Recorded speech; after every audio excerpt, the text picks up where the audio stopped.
Okay, I think we have already encountered two classes of this chapter, work energy and power. So today we will discuss about conservative force.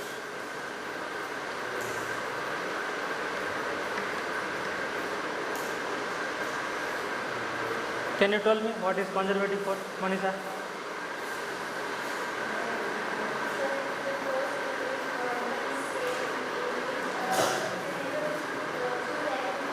Very good. So basically, whenever it comes to class 11, there are three major conservative forces. So first one is spring force. Second one is gravitational force. Third one is electrostatic force. So why these three are included in the conservative force and why not others? The question arises, right? So let's suppose दो point है, A point और B point. मुझे object को ले जाना है from point A to B. ठीक है, A पॉइंट पे इनिशियली एक ऑब्जेक्ट है, A पॉइंट से B पॉइंट मुझे ट्रैवल करवाना है.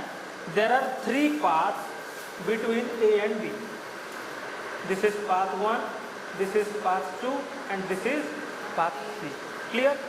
नाउ अगर कंजर्वेटिव फोर्स होगा, लेट्स सपोज एक फोर्स F है, उसको मैं कब बोलूँगा कंजर्वेटिव फोर्स बोल के? जब अगर मैं एक ऑब्जेक्ट को पाथ 1 से भी लेके जाऊँ from A to B, path 2 में भी लेके जाऊँ from A to B, path 3 में भी लेके जाऊँ फ्रॉम A टू B. अगर तीनों ही पाथ में अगर मुझे वर्क डन सेम ही करना पड़ेगा, तो वर्क डन क्या करना पड़ेगा? सेम ही करना पड़ेगा. तब उस फोर्स को मैं क्या बोलूँगा? Conservative force. What is non conservative force? The opposite of conservative force, है कि नहीं? कंजर्वेटिव फोर्स का ऑपोजिट क्या होगा? नॉन कंजर्वेटिव फोर्स होगा. The most used non conservative force is what? Frictional force. कौन सा फोर्स? Frictional force. तो फ्रिक्शनल फोर्स को हम नॉन कंजर्वेटिव क्यों बोलेंगे? द क्वेश्चन अराइजेस अगेन, है कि नहीं?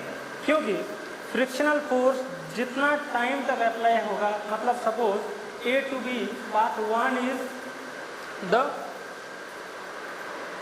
the path having medium amount of distance, है कि नहीं? path 2 is the shortest distance, path 3 is the longest distance. मतलब कौन सा पाथ में अगर एक ऑब्जेक्ट को ट्रैवल करवाया जाएगा ताकि मैक्सिमम टाइम तक फ्रिक्शनल फोर्स एक्ट होगा? पाथ 3 में. पाथ 3 में है कि नहीं? नाउ देखो, यहाँ पे मैं लेट सपोज पाथ 2 में लेके आया, शॉर्टेस्ट डिस्टेंस है, फ्रिक्शनल फोर्स भी बहुत कम टाइम के लिए अप्लाई होगा, क्योंकि ग्राउंड और उस ऑब्जेक्ट में जो कांटेक्ट बनेगा वो बहुत कम टाइम के लिए बनेगा, है कि नहीं?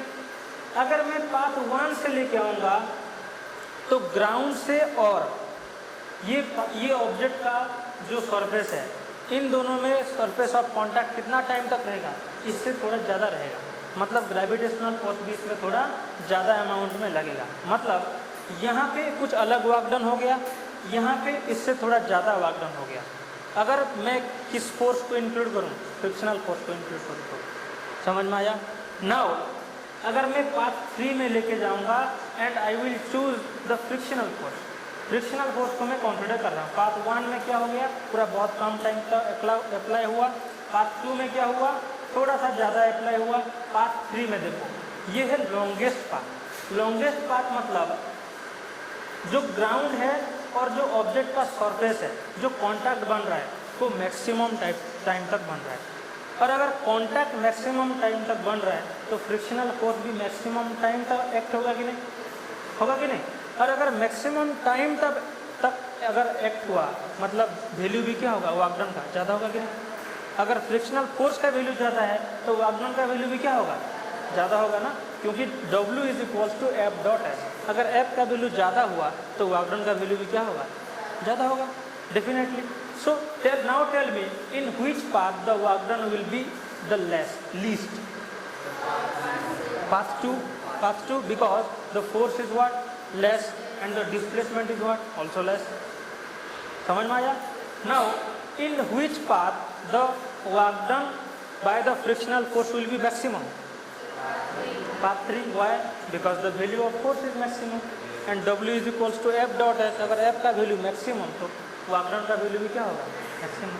अगर फोर्स का वैल्यू लीस्ट तो वर्क डन का वैल्यू भी लीस्ट। तो यहाँ पे मुझे बताओ वर्क डन तीनों पाथ में सेम है या अलग अलग है? डिफरेंट डिफरेंट है कि नहीं? अलग अलग है कि नहीं? तो क्या मैं इसको कंजर्वेटिव फोर्स बोल सकता हूँ? नो। कंजर्वेटिव फोर्स क्या था हमारा कि ऐसा फोर्स हम कंसिडर करेंगे ताकि तीनों पाथ में क्या होना चाहिए? सेम होना चाहिए। समझ में आ गया? Clear? So this is all about what? The conservative force. Now there are certain conditions that how we will choose a force is a conservative force or not. Actually this condition is not in your board syllabus or it is not given in your CBSE syllabus. This is the NEET syllabus. ठीक है? मैं तुम्हें एक condition बोल रहा हूँ कि ये कंडीशन को तुम हर एक टाइप ऑफ फोर्स में क्या कर सकते हो? अप्लाई कर सकते हो। अगर ये सेटिस्फाई हुआ ये condition, that means you will be sure that this force is a conservative force. एक कंडीशन है, उसी कंडीशन को सेटिस्फाई करवाना है बस। So what is the condition? I have already told you about the derivative. Differentiation पढ़े हैं ना, तो डिफरेंशिएशन ही इधर है। So the condition is, this is the most important condition for deciding weather a force is conservative और not. अगर ये condition satisfy होगा मतलब क्या है कि ये फोर्स भी क्या है? कंजर्वेटिव फोर्स है। अगर ये सेटिस्फाई नहीं हुआ तो non conservative. Now the condition is dFx by dy is equals to dFy by dx। ये एक कंडीशन है। Next, dFy by dz is equals to dFz by dy। ठीक है? और एक है dFz by dx is equals to dFx by dz। X y y x y z z y z x x z sequence में है कि नहीं? तो अगर लेट सपोज मैं तुम्हें फोर्स का एग्जाम्पल दूंगा, ठीक है, वो फोर्स कंजर्वेटिव है कि नहीं, तो how can you prove that whether this force is a conservative और not? By applying this condition. ये कंडीशन को हम अगर अप्लाई करेंगे और अगर उसी फोर्स में ये कंडीशन अगर फिट बैठ रहा है, मतलब वो फोर्स का कौन सा फोर्स होगा? कंजर्वेटिव फोर्स होगा। कंजर्वेटिव फोर्स होगा। Now we will see one example whether this force is a conservative force or not. Note this formula. Tick के off कर दो. Okay. So this is the question where we have to select one out of the four options. Okay. Silent. This is a force F is equals to x I cap plus y j cap is a conservative force या फिर non conservative force. C depends upon X और D depends upon X and Y. We have to choose one out of the four option. Okay, so just now I have already told you that how to check whether a function is conservative और not, the necessary condition for checking whether a force is conservative और not. ठीक है? Now let us focus. So this is the solution. F is equals to x I cap plus y j cap. Now tell me what is the x component? I cap के सामने जो होगा वो x component होगा कि नहीं? So we can write F as fx I cap plus fy j cap है कि नहीं? fx की जगह क्या है? x और fy की जगह क्या है? y। ठीक है? Now what is the condition for checking whether a force is conservative और नॉट? द कंडीशन इज डो Fy बाय डो x इज इक्वल्स टू डो Fx बाय डो y। सारा का सारा कंडीशन चेक करना है, एक ही नहीं। ठीक है? डो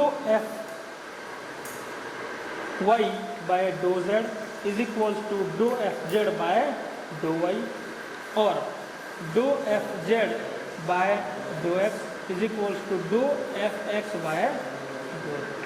देखो मैं नॉर्मल डिफरेंशिएशन जब करता था तो स्मॉल डी लिखता था, है कि नहीं ना। ये क्या सिंबल है, इसको बोलते हैं पार्शियल डिफरेंशिएशन।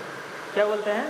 Partial differentiation. मैं पहले क्या पढ़ता था, d f y by d x पढ़ता था। मैं इसमें क्या बोल रहा हूँ, do f y by do x बोल रहा हूँ कि नहीं। तो इसका कुछ अलग प्रोनाउंसिएशन है, उसका कुछ अलग प्रोनाउंसिएशन है, क्योंकि ये पार्शियल डेरिवेटिव है, ठीक है।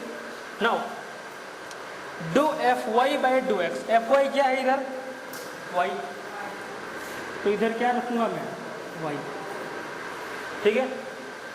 Do F x by do y, f x की जगह क्या है, एक्स है, तो मैं इधर क्या पुट करूंगा, x. Do f y by do z, f y क्या है, y. Do F z by do, F z कुछ है क्या, एफ जेड का वैल्यू क्या होगा, 0। डो एफ जेड फिर से क्या है, कुछ नहीं है, 0 है, तो एफ जेड का वैल्यू क्या मैं पुट करूंगा, 0। एफ एक्स क्या है, एक्स, तो एफ एक्स के लिए क्या पुट करूंगा मैं, x. Now tell me d do y by do x क्या होगा, 0 होगा कि नहीं। देखो डी किसके आगे है, एक्स के आगे है, ये क्या है, वाई, तो इसको मैं कांस्टेंट मानूंगा या वेरिएबल मानूंगा, कांस्टेंट मानूंगा। कांस्टेंट का डेरिवेटिव क्या होता है, 0, तो इसका वैल्यू क्या हो गया, 0।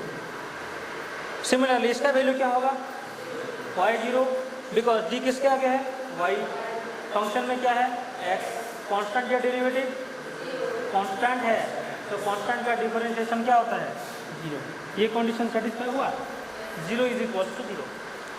Do y by do z, किसके आगे डी है, z के आगे, इधर क्या है, कांस्टेंट है या वेरिएबल, कांस्टेंट का डेरिवेटिव क्या होगा, 0 का डेरिवेटिव क्या होगा, सेम हुआ। Do 0 by dough x, 0, do x by dough z, 0। देखो सारा कंडीशन सेटिस्फाई हुआ कि नहीं, इसका वैल्यू भी इक्वल हुआ, इसका वैल्यू भी इक्वल हुआ, इसका वैल्यू भी इक्वल हुआ। That means this force is a what, conservative force. You have to take this one. Clear?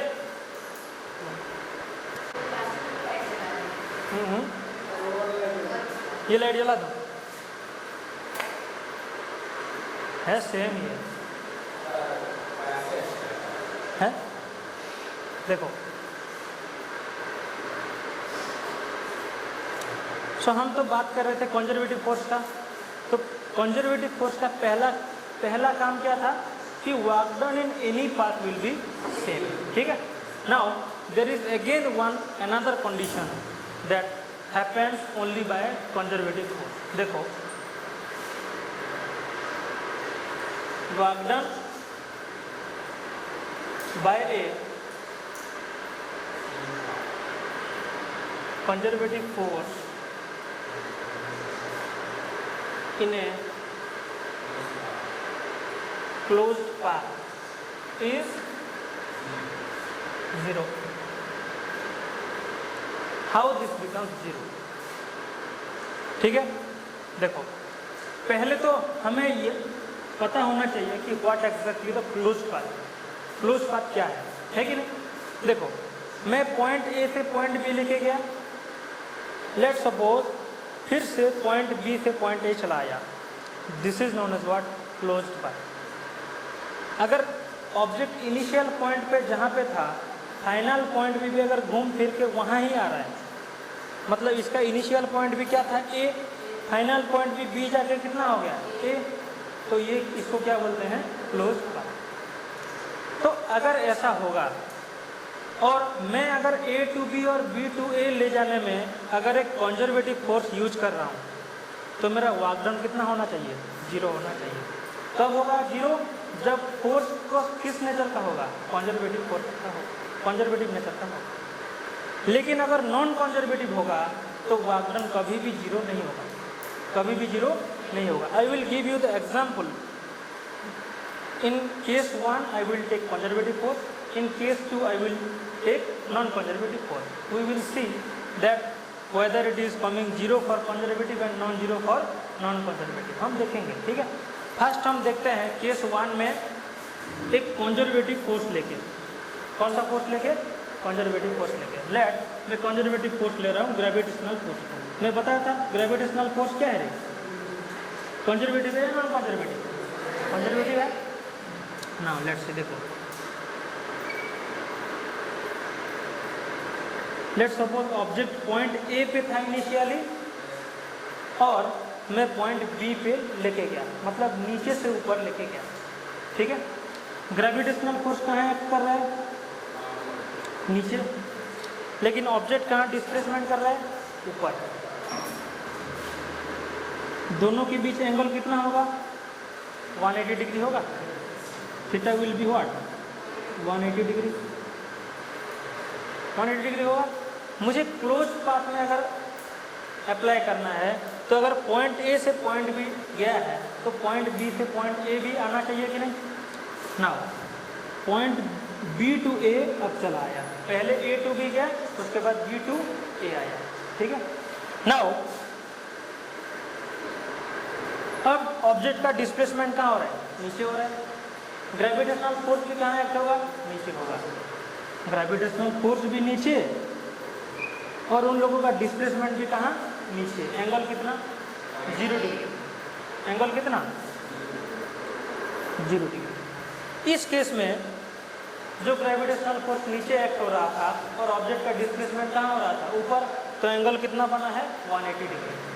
अगर इस केस में ग्रेविटेशनल फोर्स नीचे एक्ट हो रहा है, ऑब्जेक्ट का डिस्प्लेसमेंट भी कहाँ हो रहा है, नीचे हो रहा है, मतलब एंगल कितना, 0 डिग्री।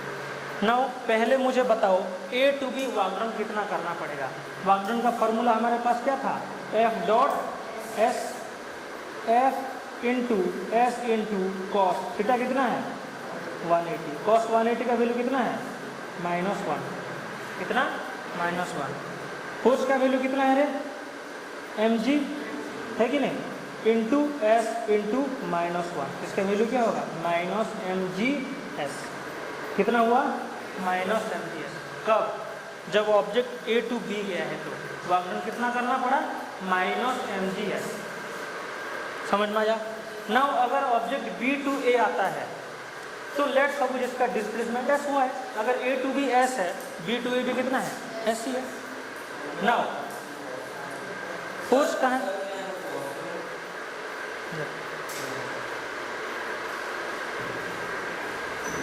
तो यहाँ पे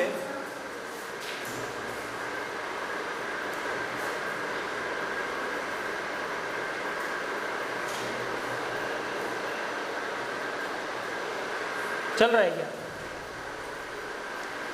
देखो यहाँ पे फोर्स कहाँ है, नीचे।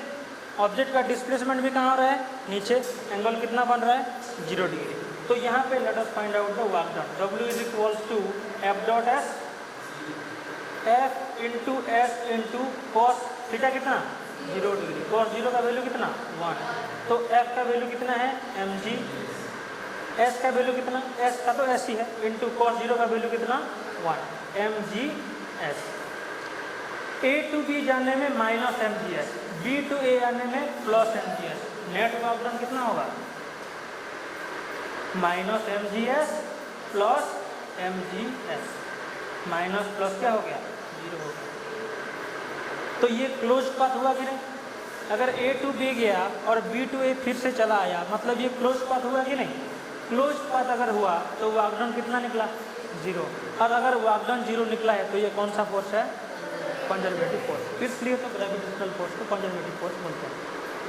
समझ में आया।